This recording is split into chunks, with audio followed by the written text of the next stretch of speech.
Tuhan.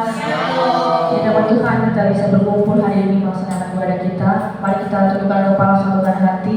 Terima kasih Bapa, terima kasih Yesus, terima kasih Roh Kudus buat kebaikan-Mu satu hari ini hari ini Bapa.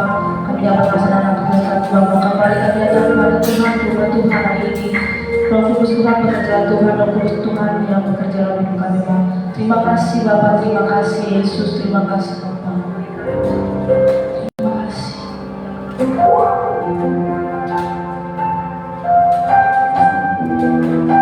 Kami datang hari ini Tuhan, membawa hati kami, membawa syukur kami Tuhan, kepada Tuhan. Karena kami Tuhan, Kau yang luar biasa, Kau yang kasih, Kau yang ajaib Bapa. Kami menaikkan Tuhan syukur kami hari ini Bapa. Terima kasih Yesus, terima kasih.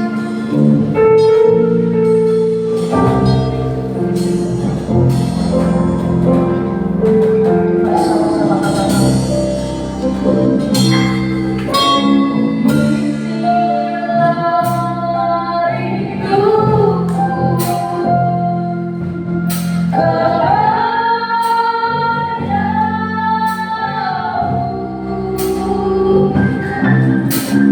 So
siap memuji nama Tuhan?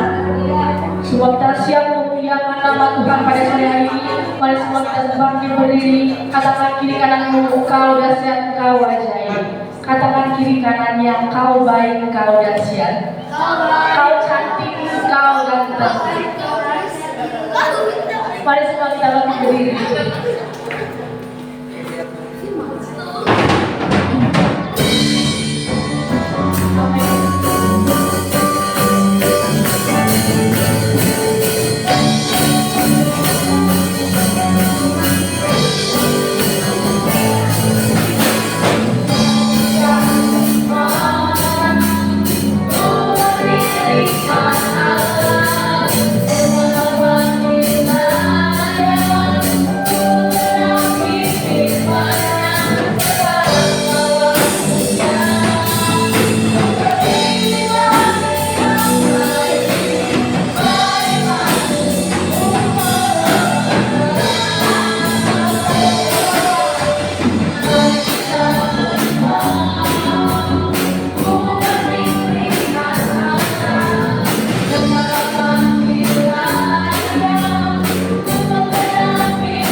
Kita percaya, kita imani lagu pujian ini bahwa Yesus adalah yang setia. Sebelum kita mendengarkan firman Tuhan, ada bagian kita membawa persembahan kita, sebab berilah apa yang kau beri. Katakan pujian telah lama ku cari.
Saatnya kita tunduk depan Tuhan, kita mau mengundang hadirat Tuhan sebelum kita mendengarkan firman Tuhan.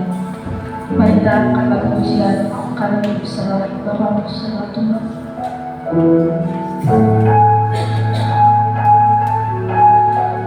Terima kasih Tuhan Yesus.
doa firman Tuhan pada sore hari ini. Mari kita berdoa. Tuhan Yesus dalam surga, terima kasih pada hari ini Tuhan telah mengumpulkan kami dalam gereja-Mu yang satu dengan selamat dan tidak kurang sama. Terima kasih ya Tuhan atas pujian-pujian yang telah Kau berikan pada hari ini ya Tuhan.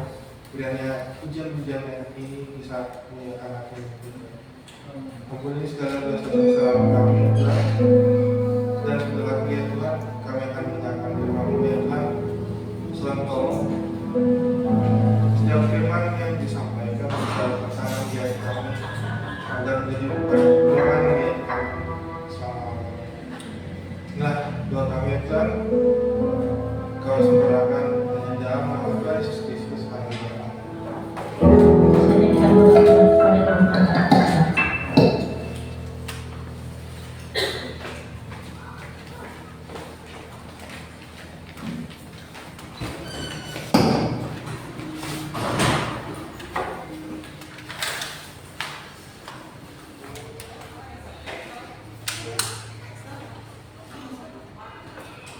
Haleluya. Selamat sore teman-teman. Sore guys. Ya, apa kabarnya? Luar biasa. Bagaimana yang murid baru kelas 1 SMP? Semangat. Ini dua temannya tidak hadir pada saat ini. Ya. Nggak ada yang hantar atau ada pemanasan. Ya. Pada sore hari ini saya membawakan tema. Ada yang bisa membacanya? Apa? Kak Aca yang keras? Ada yang tahu artinya? Ada yang tahu artinya? Harusnya sudah searching tuh di kan iklan tuh hari Jumat tampil kalau nggak salah. Ya. Artinya yang saya dapat yaitu remaja yang terkena dampak. Biasanya kita mendengar firman Tuhan tentang anak muda yang berdampak. Tapi sekarang saya balik, remaja atau pemuda yang terkena dampak. Karena kenapa? Usia kalian itu saya hitung mulai dari umur 11. Di sini ada yang 11 tahun? Oh, pas berarti ya. Kalian 10 kan? 11 ya semua ya. Nah, 11 sampai 17 katanya kalau udah 18 itu udah masuk dewasa, pemuda. Tapi menurut saya belum. Sampai 25 pun ya, yang disebutnya sudah lulus kuliah, yang sudah bekerja, itu bisa terpengaruh. Benar? Benar ya? Iya kan?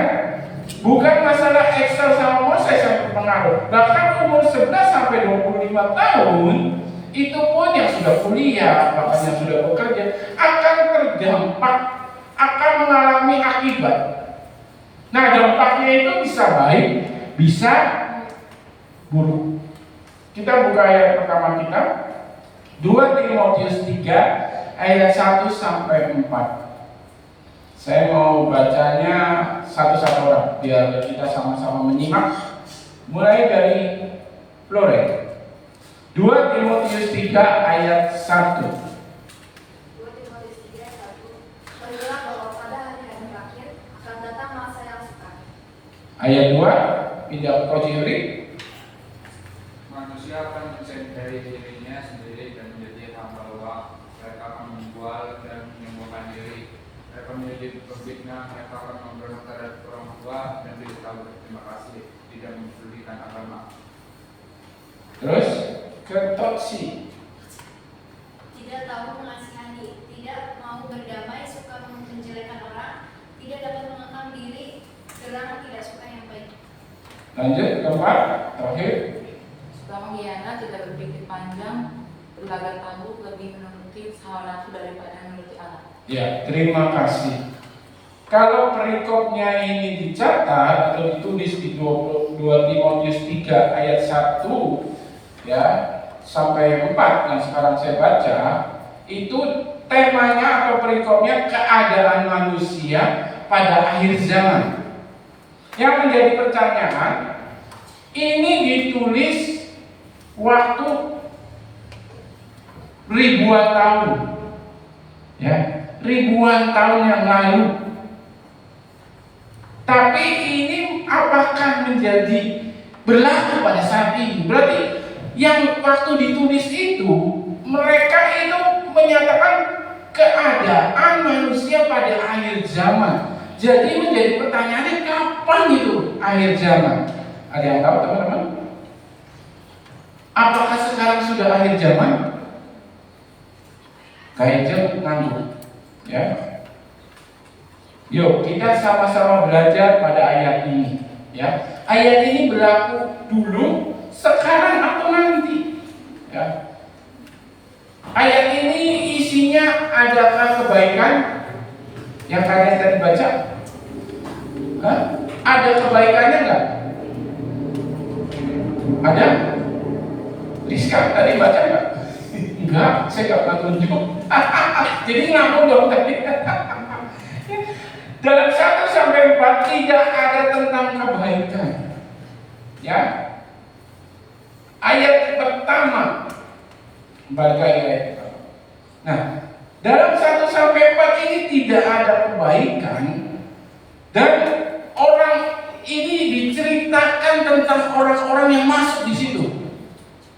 Dan ini terjadi apakah sekarang, apakah nanti, apakah sudah, ya? Dan bagaimana kita, anak-anak youth, pemuda remaja, tidak masuk, tidak termasuk, tidak di dalam ayat-ayat ini, ya? Yang ayat pertama, ketahui ya bahwa pada akhir-akhir terakhir akan datang masa yang sukar. Menurut saya, tanya teman-teman yang pemuda remaja, bukan orang tua ya, bukan orang tua, termasuk berarti Kohandoko, masih remaja, belum menikah. Ya, kalian merasakan nggak hari ini sukar? Sukar, susah, sulit, ya, apa lagi? Merasakan nggak, coba? Saya minta jawaban. Jeffrey, merasakan nggak? Susah, sulit. Apa yang kau rasakan dari hari-hari ini, kesusahanmu? Pendidikanmu berarti. Terus apa lagi? Hah? Yang lainnya nggak ada? Oh, berarti yang lainnya baik-baik saja. Begitu kan? Kalau semuanya baik-baik aja. Susah diet. Ya, susah diet ya. Tetapi banyak dari pemuda remaja berkata begini, enggak kok, nggak susah kok, santai aja. Buktinya saya punya handphone, buktinya saya punya tablet, laptop, buktinya saya punya motor. Ya, tetapi kalau kalian lihat ayah ibu kalian, ya, itu akan merasakan yang namanya susah hari-hari ini. Kenapa susahnya? Ya, pemasukan lebih sedikit daripada pengeluaran. Pengeluaran akan semakin naik terus, tetapi pemasukan akan berkurang. Ya,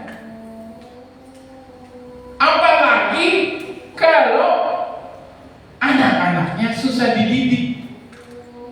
Itu orang tua akan bilang, kok anak sekarang susah ya, dikatain, diomongin. Ya, mereka lebih percaya pada handphone. Mereka percaya pada gadget mereka dan susah untuk dididik. Udah neng, matiin dulu, istirahat dulu, makan bisik. Ya tetep we makannya masa 3 sendok, HP-nya tetap di. Untung orang HP-nya di tangan.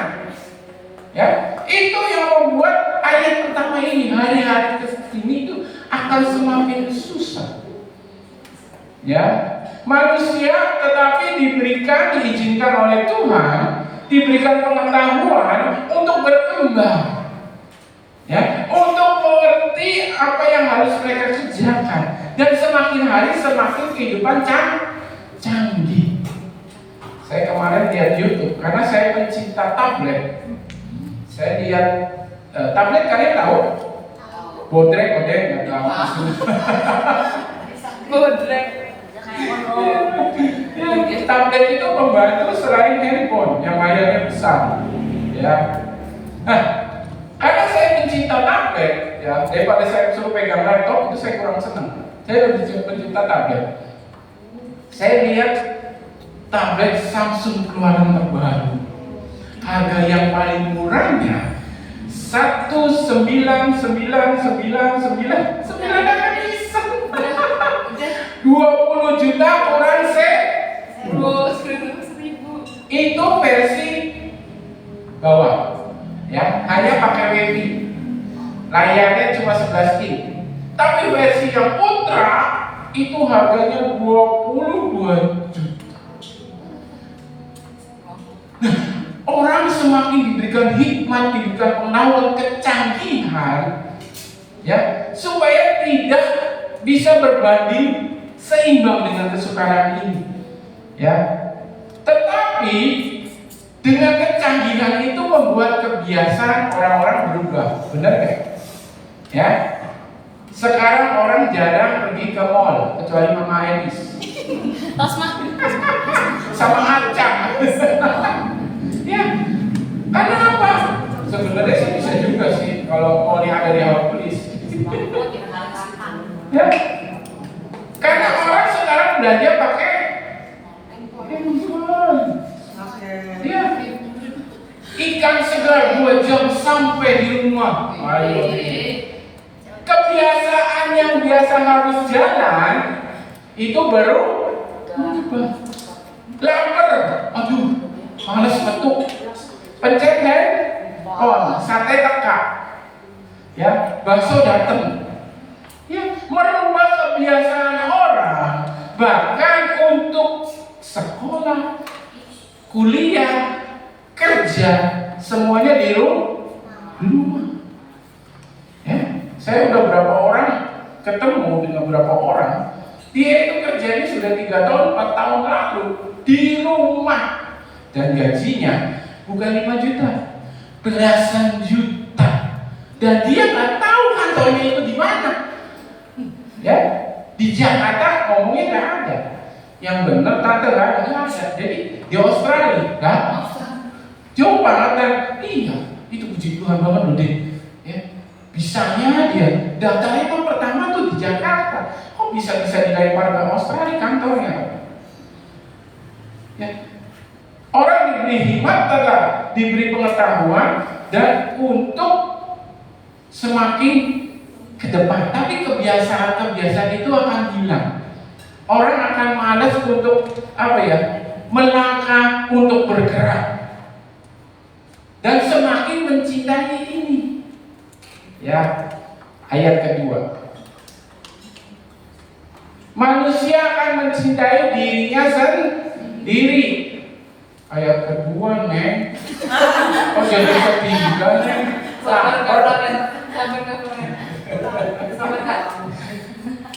Manusia akan mencintai diri sendiri. Ya, di IG, di FB, di TikTok, ada yang jelek? Nggak ada. Semuanya dipoles. Yang gendut jadi kurus. Yang kurus jadi gendut? Nggak ada. Ibu senang mau jadi lucu. Semua pengen cantik, semua pengen tampil ganteng. Ya, yang pesek dimancung-mancungin. Pakai apa? Filter. Copot. Nah, bayarnya ketemu beneran. Miring hidungnya. Ini media sosial itu sudah ini dicatat dulu loh. Tapi terjadi di media sosial sekarang. Orang semakin mencintai dirinya sendiri, ya. Bahkan sampai merambah ke dunia nyata. Wah, saya pengen kayak Lisa Blackpink yang kakinya panjang, ditarik lah pakai bambu. Amputasi. Dioperasi. Kakinya panjang. Kayak kaki meja. Cinta Luna. Ya. Capek banget. Karena mencintai dirinya sendiri. Kalau mencintai dirinya sendiri mandi 3 kali sehari boleh. Ya. Sikat gigi. Ada yang masih malas sikat gigi? Pemuda remaja. Aku ada yang ngaco. Siapa tuh? Mo, serius Mo. Oh iya sih Mo. Kakak percaya sih kalau ngomong kata. Ya. Lanjut. Proses rajin. Dan belum. Masih panjang itu. Dan menjadi hamba uang. Sabar, belum ayat 3. Dan menjadi hamba uang. Nah, hamba uang yang di sini ada namanya apa? Game. Betul? Oh, hamba uang masih main game? Aku aja masih lah. Oh, kita game masih sih. Walaupun game apa Cak? Apa? Bikin apa? Petani. Ikan. Nah, pertama game di handphone itu hiburan. Lama-lama jadi duit. Tuker-tuker akun. Karena apa? Partainya sudah gede, bisa dijual. Ya, lama-lama kesini-sini mengarah kepada judi. Kalian mungkin masih enggak deh. Langganan saya sekarang bukan anak remaja bapak-bapak. Anak remaja. Oh, isi dana. Anak SMP 50.000, 25.000. Emang buat apa? Buat isi foto album game. Iya game. Game apa? Gak disebut kan biasanya apa? Mau ML. Enggak. Ternyata besoknya dia ngambil duit lagi di sana. Ngambil duit berapa? 100. Emang dari siapa? Dari game. Anak kecil sekarang sudah disebut namanya. Kalian pasti yang punya Xiaomi udah ada tulisannya di situ. Slot member, ya itu sekarang menjadikan orang menjadi hamba uang, incar terus, uangnya nggak ada, tinggal barangnya orang tua diambil dijual, biar bisa ngisi dana, ya. Terus belum ada, suka membual dan sombong. Nah ini membual. Kalau bohong zaman dulu, ya bohong doang ya. Kayak misalnya Aca nih mau ke rumah Maria, ternyata ke rumah Ade.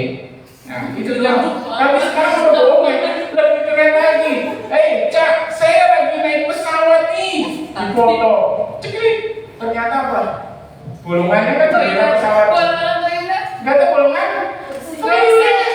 Terus lagi di Bali, cepet. Panas ya Bali, jatuhnya poster. Membual.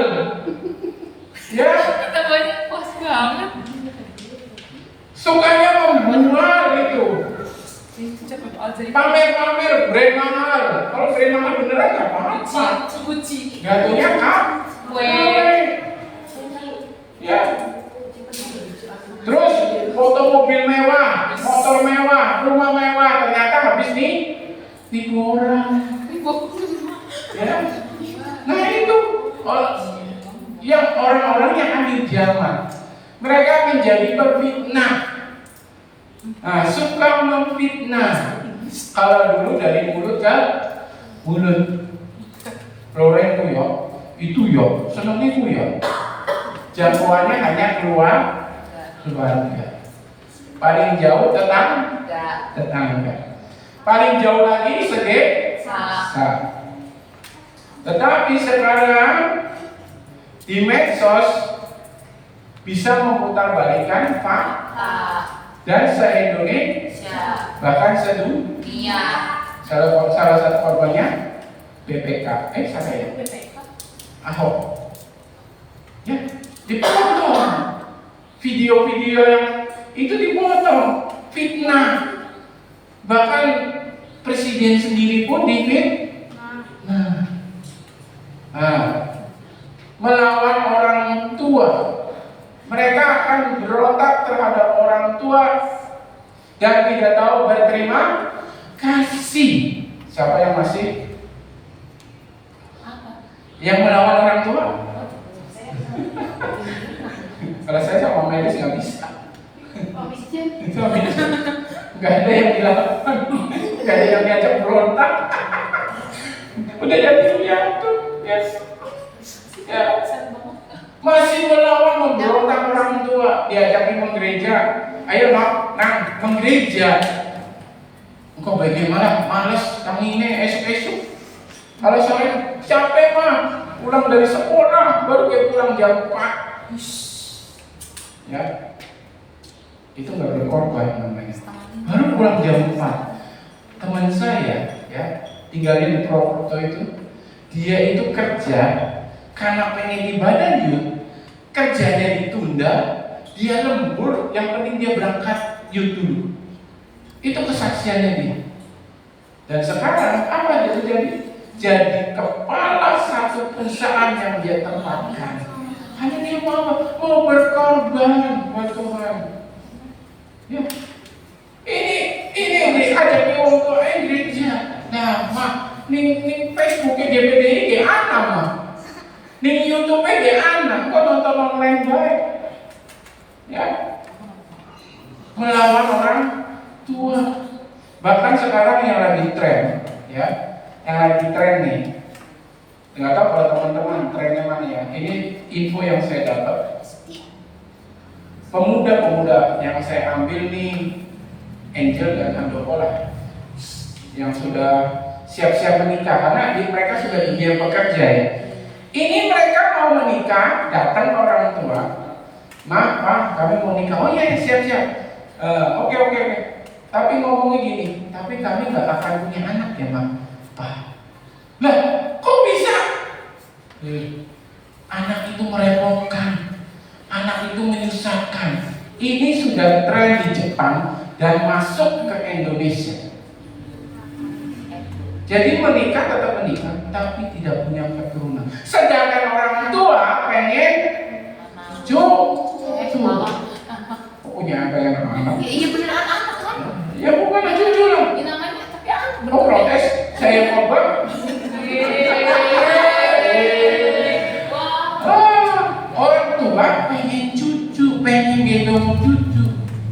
Sedangkan anaknya nggak mau, menyusahkan Pak. Ya. Satu melawan orang tua, yang kedua tidak mengikuti rencana Tuhan. Boleh dibuka dong Kejadian 1 ayat 28.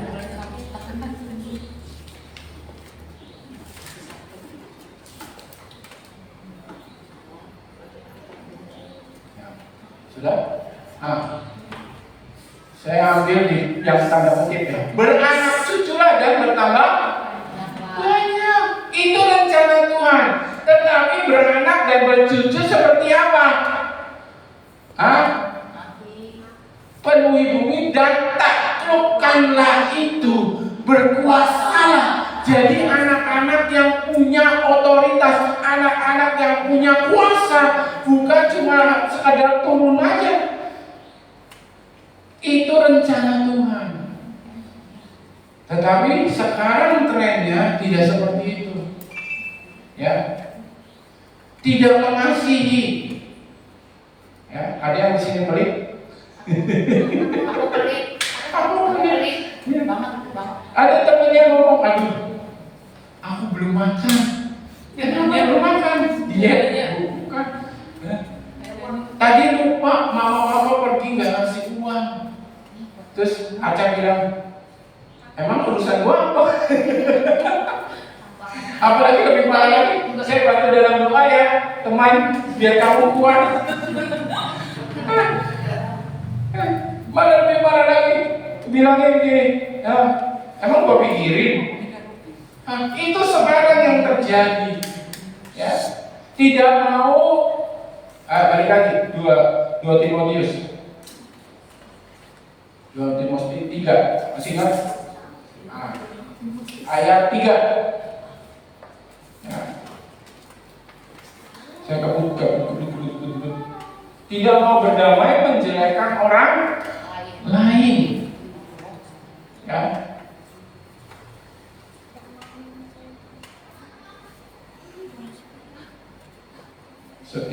Di setiap, kalau saya lihat di Facebook itu cuplikan-cuplikan busa, ya, polisi yang nangkap pelajar tawuran itu mulai dari mana?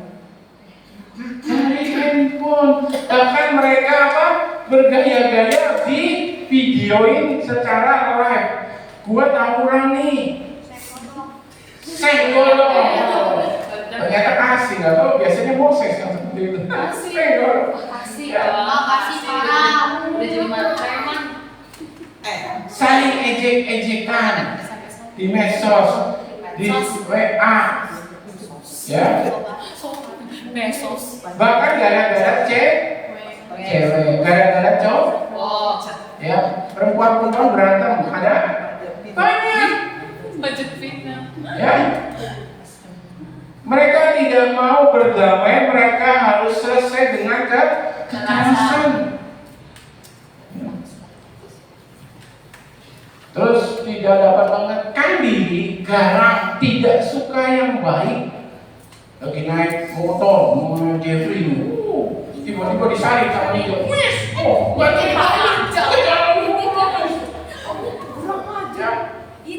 terus ada lagi, sampai bagus, mau mobil. Di depan tuh kain jalan di belakang ini.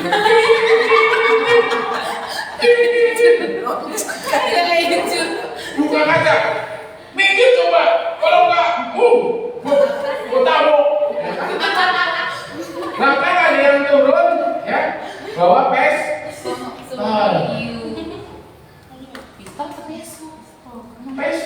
senjata api, garang, tidak suka ya.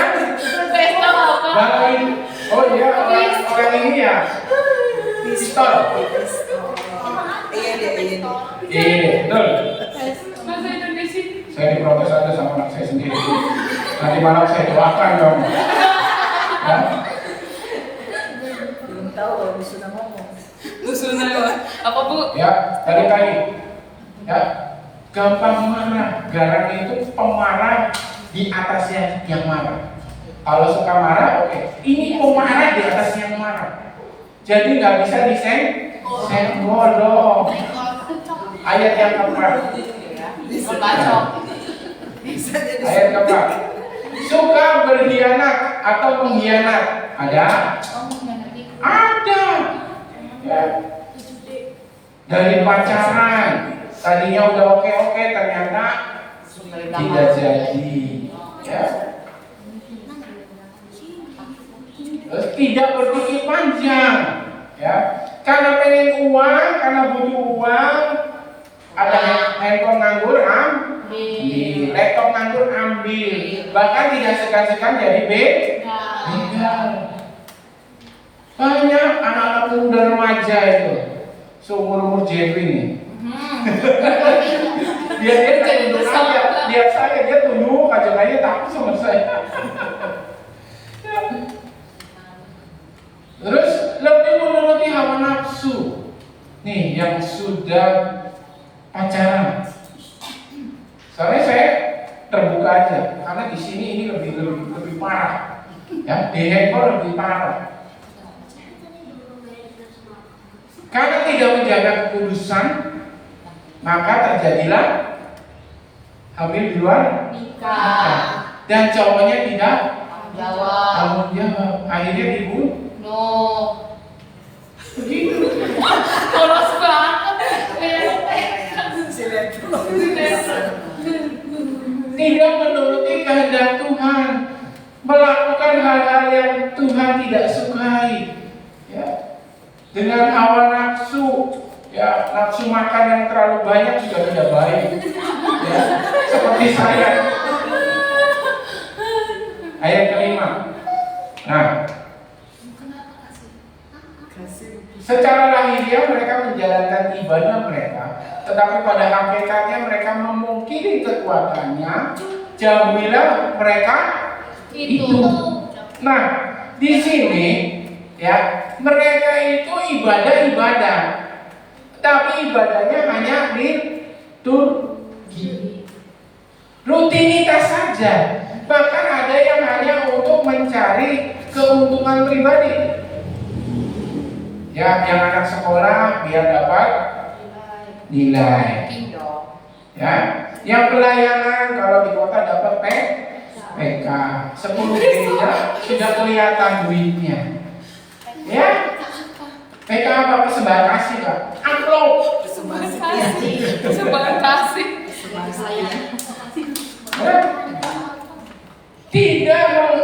Tidak percaya dengan kekuatan ibadahnya itu.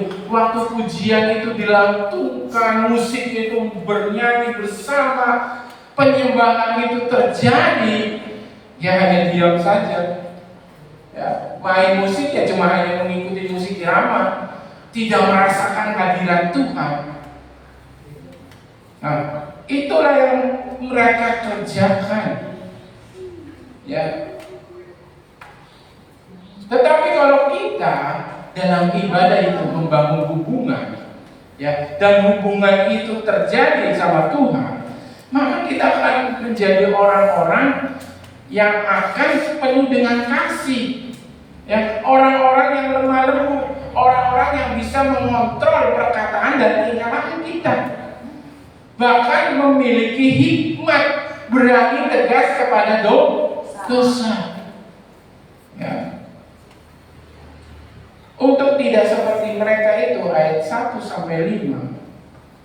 Caranya yang pertama, jauhi mereka. Di garis bawah paling ayat 5, jauhilah mereka itu. Ya. Kalau kita sudah masuk di arah yang ayat 1-5, minta ampun. Ya, teman-teman minta ampun. Yang masih melawan orang tua, minta ampun sama Tuhan. Ya, yang masih main-main ke gereja, minta ampun sama Tuhan. Tuhan, saya mau sungguh-sungguh ke gereja. Ya, saya mau menikmati ibadah itu, menikmati firman Tuhan itu, tidak sibuk dengan diri sendiri dalam ibadah. Ya, yang kedua, ya, mengingat orang yang mengajar kita. Ya, manusia itu butuh mentor, benar? Manusia itu butuh guru. Ya, bahkan saya percaya waktu Yesus kecil, dia itu punya syarat atau kebiasaan itu sering dibacakan kitab-kitab Taurat. Dan itu akan menjadi ingatan dia, dan semakin dia dekat kepada Bapanya di sorga. Ya, demikian pun dengan orang-orang yang membaca firman Tuhan. Ya, jadi kalau teman-teman punya masalah, jangan curhatnya ke medsos. Karena apa? Bukannya ditolong, tapi apa? Digosipin. Ya. Tapi curhatlah kepada mentor utama, yaitu Tuhan Yesus. Berdoa sama Tuhan, masalahmu apa? Ya, bebanmu apa? Oh, kalau sekarang kok sulit ya Tuhan. Nah gini, saya akan kunci nih, bawa paling enak kuncinya ini. Ya, berdoa sama Tuhan. Kalau malu sama papa mama, bisa cerita ke pendeta. Cari yang pendeta yang benar-benar sekolah Alkitab. Ya, bukan hanya PS di YouTube, PS di TikTok. Sekolah Alkitabnya nggak tahu. Lulusan mana? Harus jelas gitu. Ya, kita harus cerita kepada, kalau kita di gereja sini, cerita mau ke siapa? Di sini ada 4 orang hamba Tuhan. Kalau kalian malu, yang kalian anggap, di sini saya menganggap Bang Yus nih bisa menyimpan rahasia saya, bisa membimbing saya mau cerita, bisa. Ya. Nah, yang paling ketiga, suka baca Alkitab. Ya, 2 Timotius 3 ayat 15. 2 Timotius 3 ayat 15.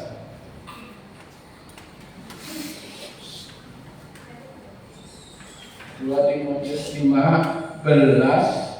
ayat 15.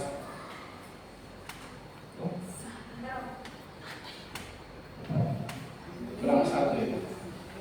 5 ini jangan sendirian. Yuk baca bersama-sama.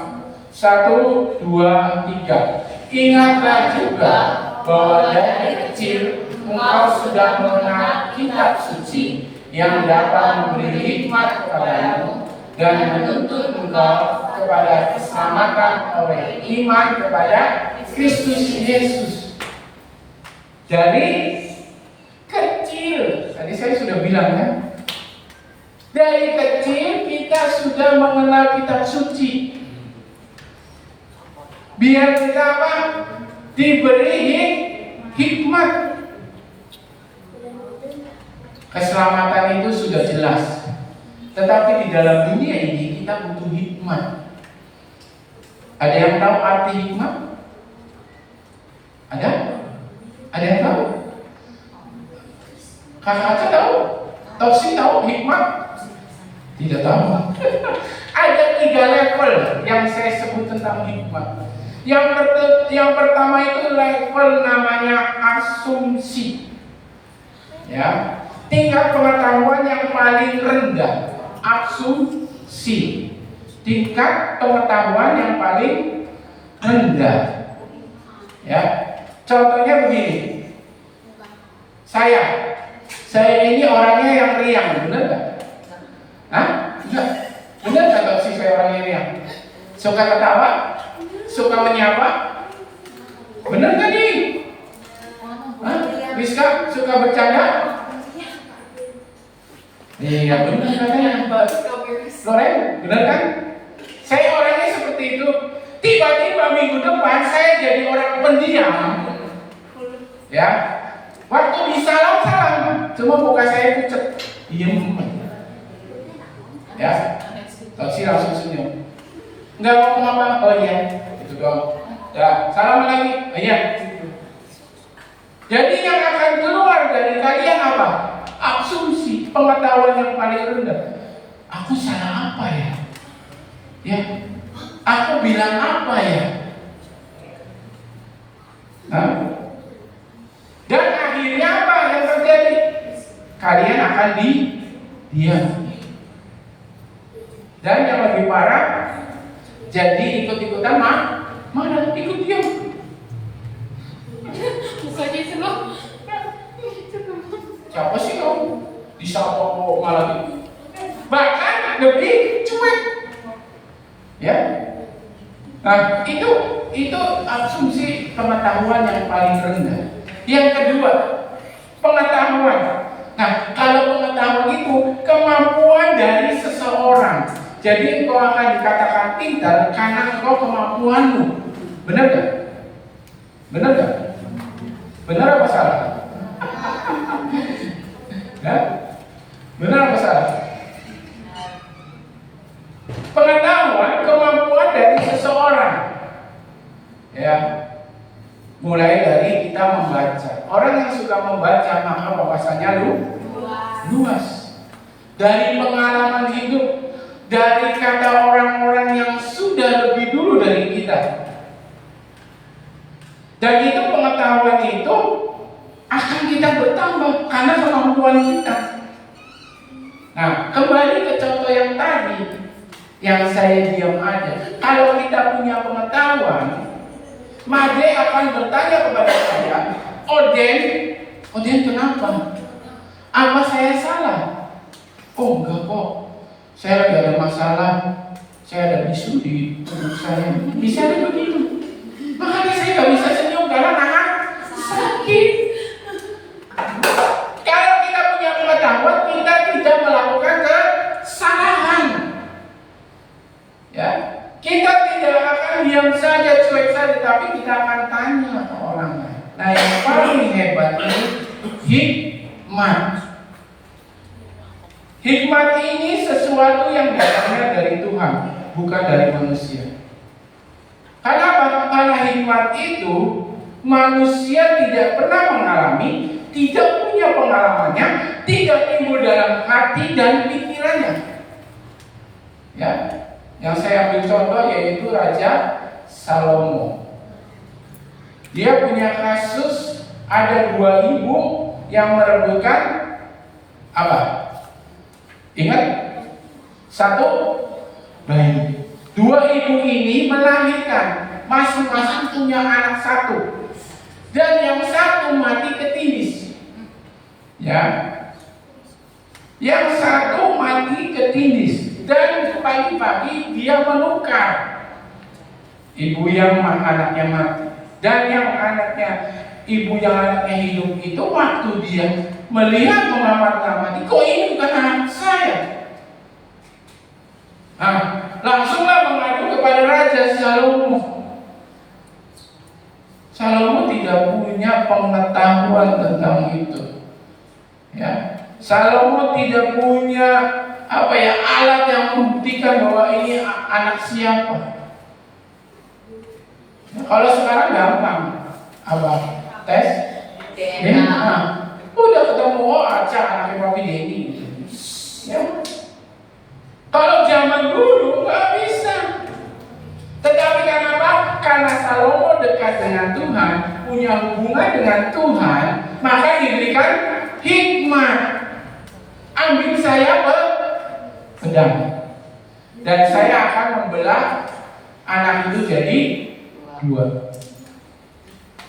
Kalau pengetahuan, adil nggak? Adil nggak saya tanya? Dapat satu-satu kan? Satu bagian kepala, satu bagian kaki. Tapi itu bawa kematian. Tetapi kalau hikmat membawa kehidupan. Dan ibu yang punya anak yang hidup itu punya belas kasihan. Dia bilang, ya sudah, daripada anak saya mati, lebih baik saya kasih ke ibu itu. Dan dengan otomatis Salomo langsung mengambil keputusan bahwa karena ibu itulah anak itu ada di ibu itu. Ya. Karena dia punya kasih, karena dia tahu bahwa tidak ada seorang ibu pun yang akan mengorbankan anaknya. Hikmat itu dari Tuhan. Syaratnya apa? Ya, ingatlah juga bahwa dari kecil engkau sudah mengetahui kitab suci yang dapat memberi hikmat. Jadi dari ayat 1 sampai 5 tadi itu tidak akan masuk dalam ranah kita kalau kita sering punya hubungan, sering membaca firman Tuhan, sering bersekutu dengan Tuhan. Ya. Saat kau di sekolah yang lain nggak bisa jawab, tiba-tiba kau akan diberi hikmat oleh Tuhan. Oh, saya bisa jawab ternyata. Saat kau bekerja di tempat bekerja, banyak masalah yang terjadi. Teman-teman sudah bingung, teman-teman, wah gimana solusinya, gimana caranya ini. Tiba-tiba kita mendapat solusi itu dari Tuhan, langsung di pikiran kita. Gini nih loh. Syaratnya gampang, punya hubungan dengan Tuhan, suka baca firman Tuhan, kurangi gadgetmu, itu mempengaruhi masa depan nanti dan masa kekamu. Ya. Kita itu nggak akan hidup di dunia ini saja. Kita mencari kehidupan yang kekal bersama Bapa di surga. Ya. Jadilah anak muda yang tidak terdampak yang jahat, tapi menjadi yang terdampak yang baik. Ayat terakhir 1 Timotius 4 ayat 12. Kita baca bersama-sama.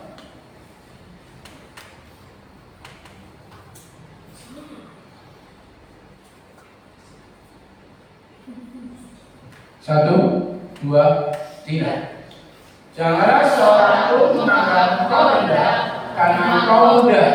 Jadilah teladan bagi orang-orang percaya dalam perkataanmu, dalam tingkah lakumu, dalam kasihmu, dalam kesetiaanmu, dan dalam kesucianmu. Puji Tuhan. Mau ayat hafalan? Ya juga begini. Hafalannya mana? Ini ayat hafalannya. Iya aja belum diituin. Iya, mau ayat hafalan. Saya mau kasih ayat hafalan yang minggu kemarin. Siapa yang bisa? Kan udah selesai. Tadi saya lupa dan tidak ada yang mengingatkan. Dari segitu banyaknya orang. Ayo, mulai dari Lorek. Aku. Hah? Ayo, Tasya. Lukas 15 ayat 31, kata ayahnya kepadanya, Anakku, engkau telah bersama-sama dengan aku, dan segala punya aku adalah kepunyaanmu. Ya, lanjut. Panik gak?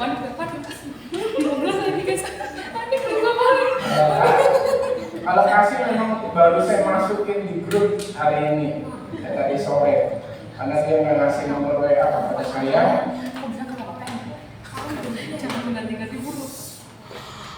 Ayo, mau Jebri apa? Oh, taksi. Ya, yang apa aja dan kalau singkat waktu. Berdiri dong, dan terlihat terdengar. Masih 15 ayat 31. Maka ayatnya kepada anaknya, anakku, engkau selalu ada bersama-sama dengan aku dan kepunyaan adalah kepunyaan. Ya, Made. Cepat. Cepat, kain tuh udah siap-siap. Sih. Barang anjing deh. Katanya kepadanya, anakku, kau telah bersama-sama dengan aku dan segala kepunyaanku juga kepunyaanku.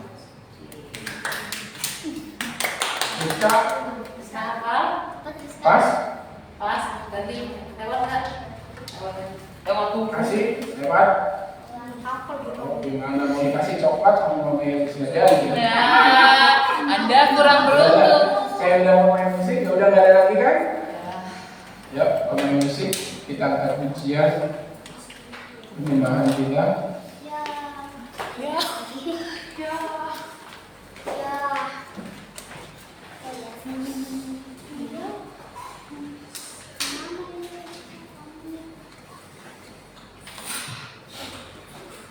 Thank you.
Terima kasih Bapa, Engkau bawa kami kepada pengetahuan tentang firman-Mu, agar kami tidak sama dengan dunia ini, agar kami tidak serupa dengan dunia ini.